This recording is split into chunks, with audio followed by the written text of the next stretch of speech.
Halo kawan cuan, untuk bahas berita hari ini, mari kita bahas mengenai data terbaru mengenai output pabrik Jepang dan apa sih dampaknya bagian ke depannya. Sebelumnya disclaimer on ya, ini hanyalah hasil analisa fundamental aku dan bukan saran trading, sehingga resiko trading tanggung masing-masing ya.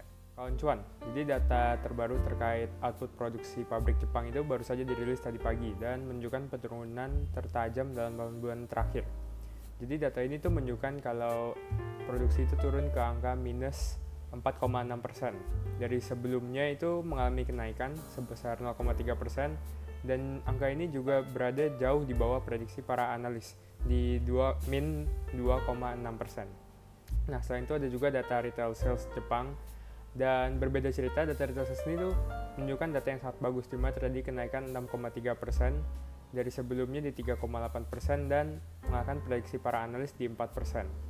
Nah, adanya satu berita bagus dan berita buruk ini kan harusnya netral. Namun Jepang sendiri itu kan dikenal sebagai negara yang terkenal akan kemampuan ekspornya dan kualitas ekspornya, terutama di bidang otomotif, teknologi, dan sebagainya. Nah, jadi adanya penurunan output Jepang ini tuh setelah diteliti, itu tuh terjadi penurunan terbesar di permintaan ekspor luar negeri di bidang otomotif dan juga chip, yang tentunya bukan berita yang baik bagi negara Jepang.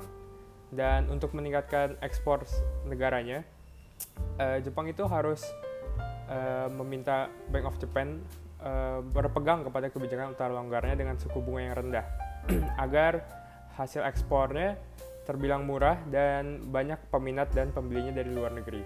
Namun adanya kebijakan ultra longgar ini tentu juga akan berdampak pada suku bunga yang rendah dan akan membuat yen melemah ke depannya.